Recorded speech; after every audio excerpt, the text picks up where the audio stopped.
Alang natong tanan nga niya, salamat sa Ginoo nga kita ron nagkatigom, naghiusa sa pagdaig ug pagpasalamat sa Ginoo. Ug karon sa Domingo ha maigsuon, ikaunom nga Domingo sa Paskos pagkabanhaw, ato sa ning gigahin ang ikaduhang Domingos Mayo alang sa atong pagpasidungog sa atong mga inahan. Kitang tanan do naman tay inahan, nanay.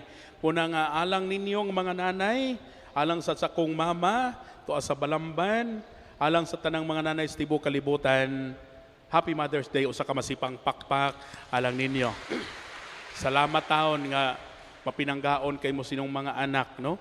Sagang mga anak, dili perfect kinabuhi, magpabadlong, pasaway, pero ang inahan, sus maluloyon kaayo. Nangasalamat yun kaayo ninyo maigsuon. Naa pa lang misatiyan ninyo, gihambin pa lang inyo na may giampingan. So kitang tanang maigsuon, mapasalamaton kita sa atong mga nanay, no? Happy Mother's Day.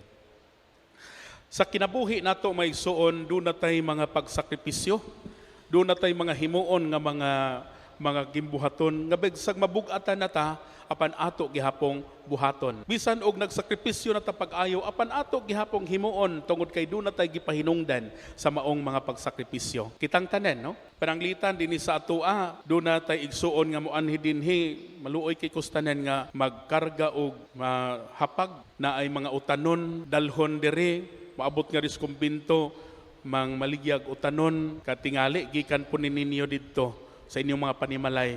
Inig pangutana na ako, uy, brother, sister, din pa mamgikan, asa pa man inyo ha, sa amua padri, tuwa dito sa layo. Oh, layo day kay laha. Apan ilang giagwantang maglakaw sila, naglukdo sa ilang mga baligyaon nga mga utanon, unya nanuroy sila, makitaan nimo maigsuon dagko na kagsingot. Kapoy na kaayong lawas, gikapoy na sila. Apan padayon gihapon sila sa iyang trabaho. Muna nga diri sa tuang kumbinto, sang napatay utanon, mupalit lang gyud. Sa kamo ingon ana pod siguro mo do na may moingon, padre ako padre maluoy kay ko ana. Muna nga bisag naa pa mi ana di sa mga padre, bisag do na sa mi among utanon, palitan na lang gyud, tinuod na may suon. Ngano man, mupalita dili tungod kay kita nagkinahanglan, mupalita tungod kay sila nagkinahanglan. Kun ana may suon. Dili lang kanang mga igsuon nato nga sila rin naning kamot. Daghan kitang tanan. Mga naning kamot, nabugatan, gikapoy, apan nanong padayon man lang gihapon. Ikaw nga naa ka sa imong tindahan, ikaw nga nangalagad ka, nagnegosyo ka, nganong sa kalisod sa kinabuhi usay ups and downs ang kinabuhi sa imong negosyo, nganong padayon man lang gihapon ka. Ikaw nagtrabaho sa opisina, nganong si kag bagulbol usahay kapoy ang kinabuhi, sige kag trabaho dito sa opisina adto kag buntag pauli ni kahapon usay overtime, nganong magbagulbol ta, nganong padayon ba lang gihapon ta. Ikaw naa sa eskwelahan, magtutudlo ka, kapoy daghan kay kag himoon, himo pa kag module, magprinta pa ka, hatod pa ka ngatos mga purok, usay magbagulbol ta sa Kabug-at sa kinabuhi, apan nganong padayon ba lang gihapon ta. Kitang naa sa tong simbahan, nganong daghan tag mga gimbuhaton, say kapuyon ta, sakripisyo ta, apan nganong padayon malang gihapon ta. Ay so nang tubag ni ini mao, nga matag sakripisyo nga imong gihimo, dunay gipahinungdan nga imong mga minahal sa kinabuhi. Matag sakripisyo nga imohang himoon, duna kay gipangga nga mga tao nga imong gipahinungdan sa maong mga pagsakripisyo. Sa dihang nanimaligya kag utanon, naglakaw kagikan pa na sa imong umang adto sa iniuha, imo pang gisuroy sa mga kasilinganan, matag patak sa imong singot, duna nay gipahinungdan nga gugma alang sa imong mga anak. Matag higayon nga ikaw lapoy na kay imong lawas, gikan kas trabaho sa imong opisina tibuok adlaw. Matag higayon nga ikaw manghuyab ka tungod sa kakapoy, doon na gipahinungdan tungod na sa imong pagpangga sa imong membros banay. Mga igsuon, ang pagpangga o pagminahalay nagkahulugan o pagsakripisyo o pagpasakit alang sa iyang mga gipangga, alang sa mga tao yang gipahinungdan sa maong mga pagsakripisyo. Mao na mga igsuon nga ang atong Ginoong Hesukristo dinhi sa atong ebanghelyo nga atong gibasa karong Domingo ha, nagpahinomdom siya nato nga kadtong mga nahigugma magsakripisyo magantos alang sa ilang mga gihigugma.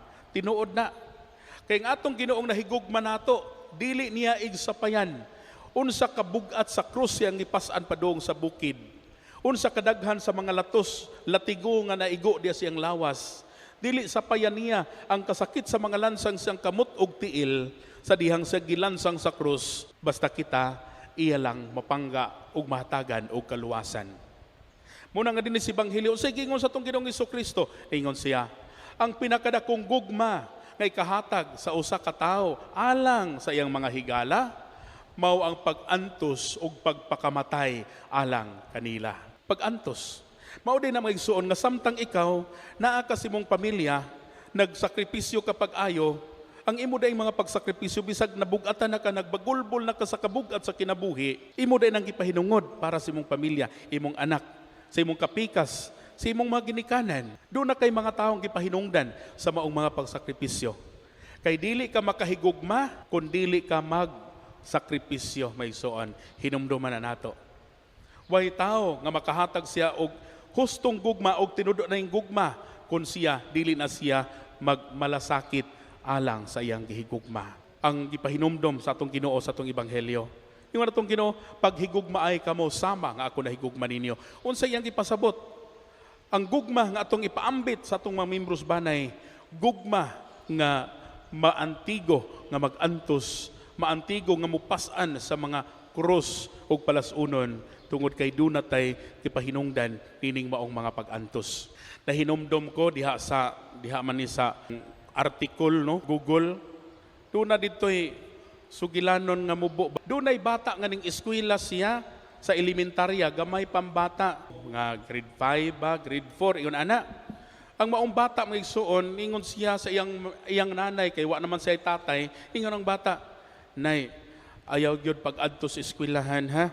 Ang bata, dili siya gustong iyang mama moadto sa eskwelahan. Ang batang elementarya, dili siya gusto iyang nanay, makit-an niya dito siyang eskwelahan. Nga naman, ang iya daing nanay kay buta, bulhog ang usa ka mata, luoy kay istanan. Ang iya ding anak, mauwaw de siyang mga classmate, nga makita ang iyang nanay nga buta, ang iyang nanay dili hustog pananaw. Ang bata may suon, dili proud sa iyang inahan. Ning duaw bitaw ng nanay nga to, naghatod og snack sa iyang anak, naghatag og pagkaon, perting suko as bata, ng hagis, na suko pag-ayon, dihilak, kay nganong iyang nanay ning adtog yun, dili siya proud sa inahan. Mao nga kining maong bata ning eskwela, nag-graduate sa elementarya, ning eskwela pag yung high school, kipa-eskwela pag isinahan, kipa-eskwela pag yung college. Hangtod kining maong bata may suon, ning graduate na siya, nahimo na siyang profesional. Karon nga na profesional na ning bata, ang batang lalaki, dako na sa profesional na siya, naminyo na siya, unya ning puyo siya dito subdivision, dito na sa mga dato na nga mga dapit, kay maay naman siyang trabaho, og karon may suon, wala na gyud taon siya mubalik ngadto sa ilaha. Iyan ang kalimtan niyang nanay, ngano man dili man siya proud. Iyang inahan gilagnaong para niya kay buta, bulhog, usara man kamata ang makakita siyang nanay. Mauto nga dito siya nagpuyo subdivision. Ang nanay nga guol kaayo nga diri wa na gyud siya duawa siyang anak, kuha man siya address sa iyang anak nga tuwa nagpuyo sa subdivision sa usa ka syudad, iyang giduaw didto. Iyang gituktok didto ang pultahan sa iyang anak.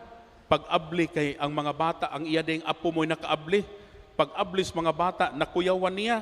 Kay pagtanaw sa nanuktok, pagkakita sa mga bata, iya tong apo, pagkakita niya, butaman, nakuyawang mga bata, nanagan nga tusod, ug niingon sa ilahang daddy, nga naay, nangita nga tiguwang, naasgawas, nanuktok. Ning adto, ang anak ni adtong maong tiguwang, unya, wala gyud niya ilha ang tiguwang. Iyang nanay, ingnan nga, uy, basig na saag ra ka diri, basig tuaras unahan imong gipangita, no?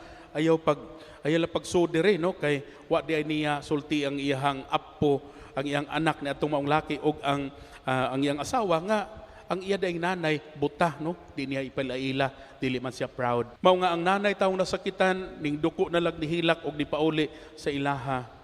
Usa kay gay na ana, reunion na dito sa ilang high school, reunion sa ilang eskwelahan. Gipadad-ag suwat kining maong successful na nga tao tungod kay usa siya pinasidunggan nga alumnus o alumni dito silang eskwelahan, kay successful man siya, dato naman siya. Nag-reunion sila dito, aligre kay sila.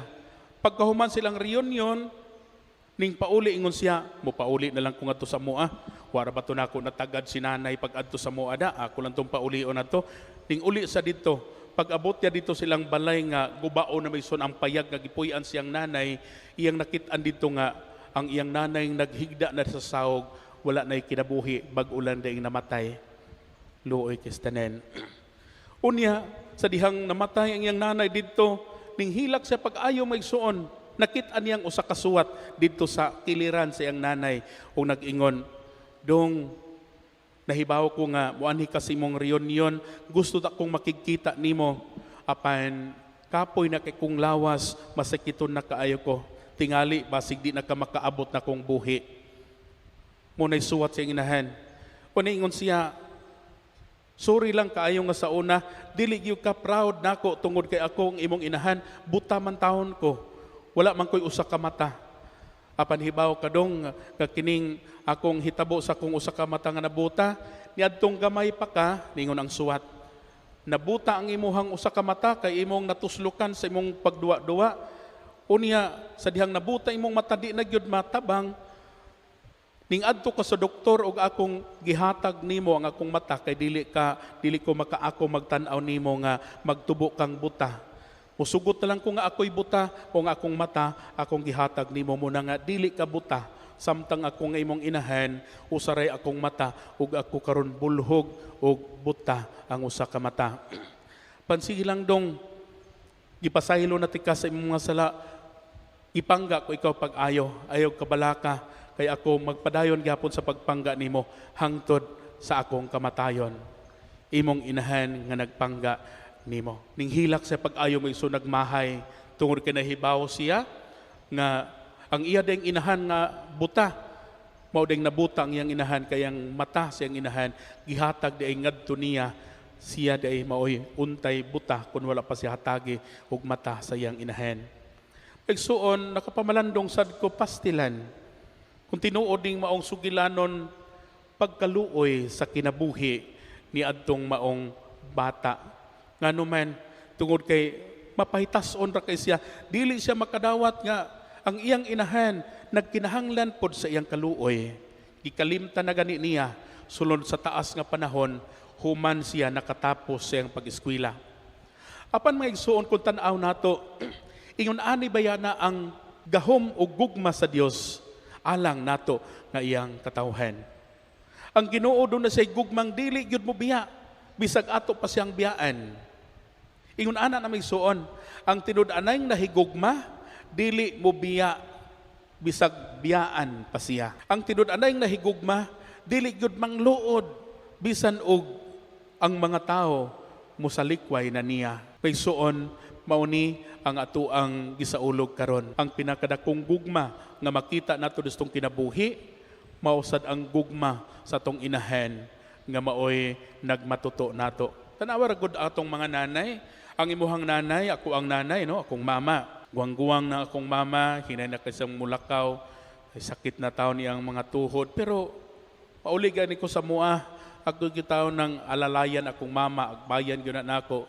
Kay tinuod, hinay na sila tungod kay daghan naman ang makatuigan nga lang gipuy-an samtang sila mga igsuon nagmatuto sa mga kabataan.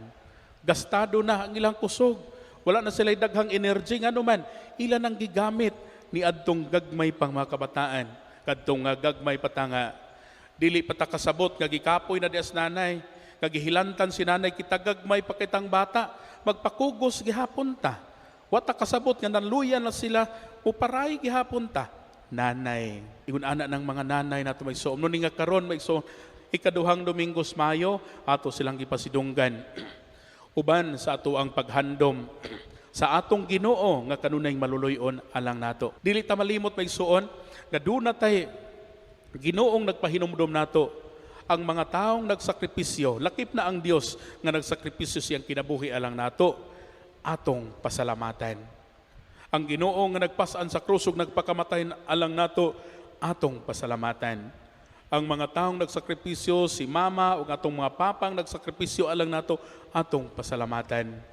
Kay kita may suon nahimutang unsa ta karon tungod sa mga pagpangga sa ubang mga tao atong mga ginikanan ug tungod sa kaluoy sa atong langitong Amahan. Sumunod itong pag-ampo ayaw kalimot sa atong Ginoo nga maluluyon alang nato bisan pa man og nagkahulugan og pagsakripisyo kamatayon alang sa anak sa Dios tungod sa atong kaluwasan.